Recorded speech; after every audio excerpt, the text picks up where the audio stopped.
Hey everyone, Mike Mulligan here. Thank you so much for joining me today. I am a certified orientation and mobility specialist, and welcome to my first episode of my orientation and mobility question and answer series.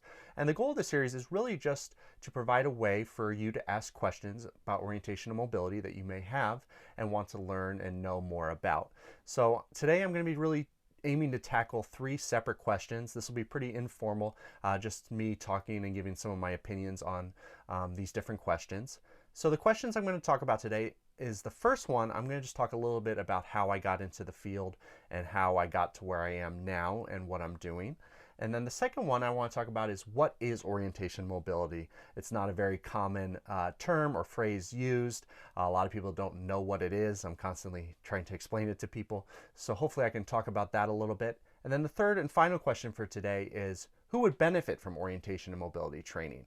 So I'm going to talk a little bit about those three questions and just give some of my thoughts on those. One thing I also want to mention is I primarily work with adults. I do work with a few children, but my main focus is working with adults. So a lot of my answers will be geared more that way in my experience working with adults. So now for question number one, I just want to talk a little bit about who I am and how I became a certified orientation mobility specialist, and just kind of a brief overview of the journey I went through to get to this point that I'm at now, just so you have a better idea of who I am and some of my experiences. So for me, it started senior year of high school. I was playing high school basketball. I went to get contacts, so I just went to the optometrist. They dilated my eyes, and they noticed something was going on in my right eye, so they sent me to a retina specialist. So when I went to see the retina specialist, they diagnosed that I had a rare eye disease called Coats disease, and it affects just one eye, fortunately, in most of the people who get Coats disease. So it's a pretty rare. Not many people have it. They don't know much about how it starts or kind of the origin of it, and if it's genetics or what it might be that causes people to get Coats disease. But anyways, so that's what I have. I have Coats disease. So I started getting treatment senior high school in my right eye to try and deal with the Coats disease with the goal of stabilizing or stopping the progression. So the blood vessels in my eyes were leaking a fluid that was causing my retina to start to detach. So the goal was to stop the fluid from leaking. That way it doesn't detach the retina and lose all my vision in that eye. But throughout the process, it took maybe 5-6 years I was dealing with treatments, and I lost a good amount of vision in my right eye. And I also struggle with focusing my eyes together. So a lot of times I see double of things. One's kind of a clear picture, and then up to the right is a blurry version of what I'm looking at. So that's kind of how I dealt myself with some eye and vision issues. And I realized towards the senior year of college, where I was studying kinesiology, which is the study of human movement, that I wanted to work with people who were also dealing with vision loss or maybe even had more severe vision loss than I did. So I started doing an internship at the Braille Institute, which is in Southern California, and I did a lot of activity classes there. So bowling, we had a fall prevention class, a walking class, and I really enjoyed doing that. And then when I finished that, I ended up moving to Boston a few years later, and I became what is called a job coach at the Carroll Center for the Blind. And I helped start an internship program to help people with vision impairments find employment. So that was the goal of that program. It was an intensive internship program. We had several participants come, and the goal was it was a 9-month internship, and at the end people would find a good job. So that was the goal of that, and I enjoyed doing that. But that's when I was doing that program, that's when I learned about orientation and mobility. So, which I'll talk a little bit more about in the next question, but it really kind of fit what I like to do. I was always into sports and activity and movement, even my undergrad, focusing in older adult health and fitness. Orientation mobility really just kind of fit and stuck. So I decided to pursue that. So I went to grad school at UMass Boston. I was there, finished my program in about two and a half years while I was working full time. And then I was able to take the test and become certified.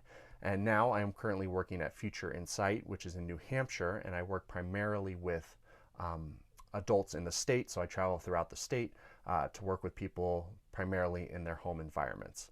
So that's just a very brief overview of how I got to where I am now, working as a certified orientation mobility specialist with adults in the state of New Hampshire. So for the second question, I want to talk a little bit about what is orientation and mobility. Most people have never heard of it. I'm always explaining to friends and family what I do for a living, what a certified orientation and mobility specialist is and does. So I figured it'd be good to just talk about that a little bit. A certified orientation mobility specialist is an instructor who works with people who are blind and visually impaired to help them navigate their environment safely and independently. And that's really the goal. And it depends a lot on the person, on their level of vision, what their activity level is, what they're looking to do, what some of their goals are, what that looks like for a person. But really the goal is to help people who have vision loss, who are blind, visually impaired, or even low vision, to safely navigate their environment independently, efficiently, and safely. So that's really the goal.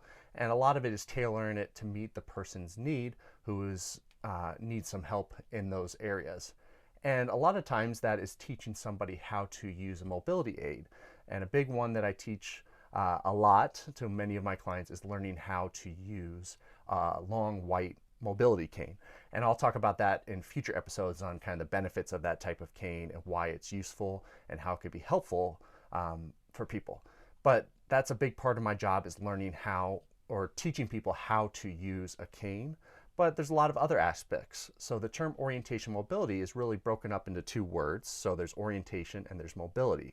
So orientation is helping people know where they are in their environment. So if they were in their kitchen, do they know they're in the kitchen? And if they are in their kitchen, do they know how to get to their bedroom and what kind of route or path they would take to get there? And then mobility is getting from, say, the kitchen to the bedroom safely. So getting from point A to point B safely. And that really depends on how long the route is. That could be indoors, that can be outdoors, that can include crossing streets, taking public transportation. And as a certified orientation mobility specialist, we address all those kind of aspects to help people be independent from getting to point A to point B. So that's just a quick overview of what orientation mobility is. There's definitely a lot more to it, but I don't want to get into all the little details here in this video, but just to give you kind of an overview of what orientation mobility is and how it can be helpful for somebody who's blind or visually impaired. So now I want to answer my third and final question of this episode, and that is, who can benefit from orientation and mobility?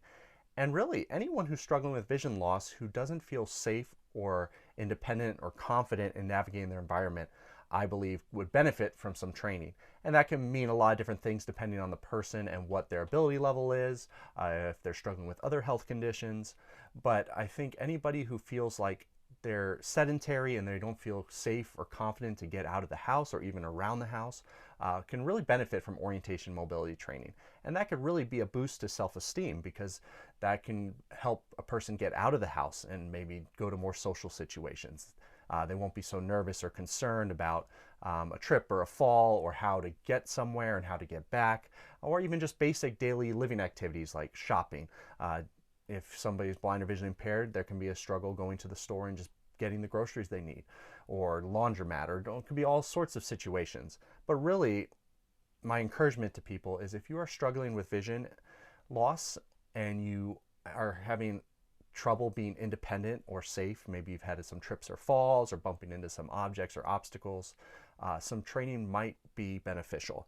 So I recommend reaching out to a local blindness organization to see if they have any instructors who are available, and it really varies a lot by state or where you're from, what that would look like.